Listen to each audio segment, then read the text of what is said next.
Nazi aims of education. Those who dared to question were warned of sudden death to them or to their loved ones. The new generation of the new order knew nothing else.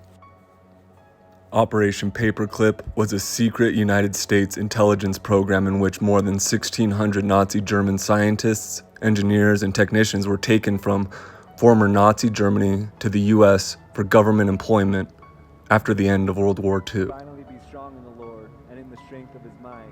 How Bush's grandfather helped Hitler rise to power. The Allies prosecute leading Nazi officials for these crimes against humanity. Some of the most dangerous war criminals are brought to justice, but not all. There's a myth about Nazis, and that is that there's these horrible people who committed these terrible crimes, and then after 1945 simply disappeared. Well, that simply isn't true.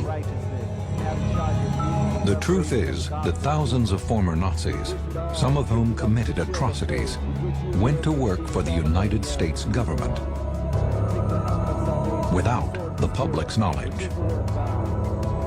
During the war, their crimes ranged from overseeing slave labor camps to sending orphans to their deaths. After the war, they were on the U.S. payroll, either as scientists in America or as intelligence agents in Europe. In 1971, George H.W. Bush was appointed ambassador to the United Nations. In 1976, he became the director of the CIA. For us, the opportunity to forge for ourselves and for future generations a new world order, a world where the rule of law, not the law of the jungle, governs the conduct of nations. When we are successful, and we will be, we have a real chance at this new world order, an order in which a credible United Nations can use its peacekeeping role to fulfill the promise and vision of the UN's founders. It is a big idea, a new world order, a world in which there is the very real prospect of a new world order. After 1989, President Bush said, and it's a phrase that I often use myself, that we needed a new world order. There is a chance for the President of the United States to use this disaster to carry out what his father, a phrase his father used, I think, only once, and hasn't been used since, and that is a new world order. So that the problem of the Bush presidency will be the emergence of a new international order. Within the next 4 years, we will see the emergence of a new international order. The beginning of a new international order. The pieces are in flux. Soon they will settle again. Before they do, let us reorder this world around us.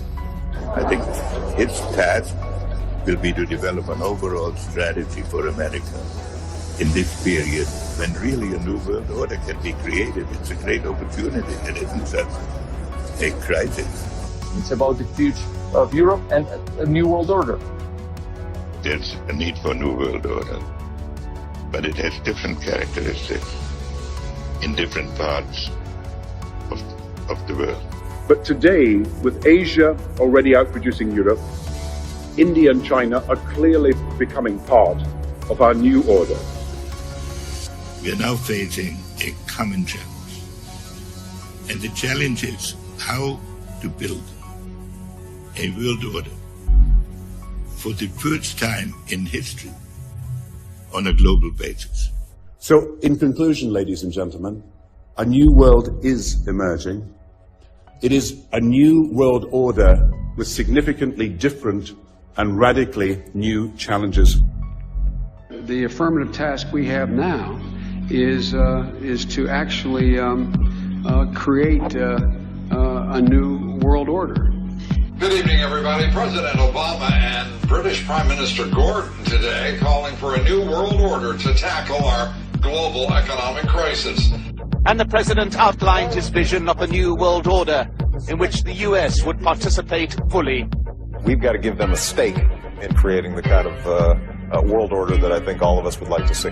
So I see a world order in the future with a multipolar world order. I think a new world order is emerging, and with it the foundations of a new and progressive era of international cooperation.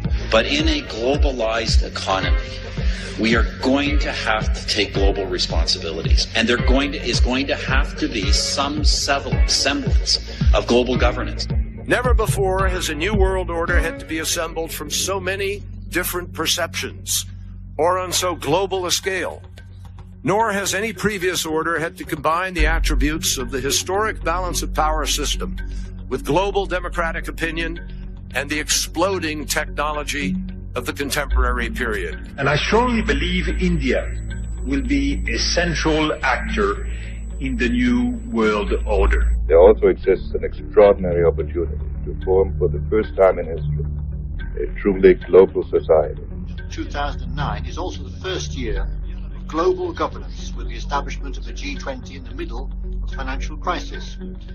The climate conference in Copenhagen is another step towards the global management of our planet. New World Order is the headline in the Globe and Mail in Canada.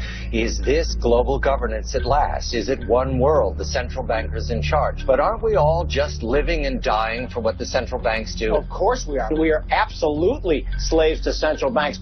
Is because some of these people, this is a new normal. They're never going to go back home. So they want to help them as much so that they're never just walking out of here and feeling like they're going back onto the street. They've worked with them throughout the process here to help them adjust to this new world order that they are.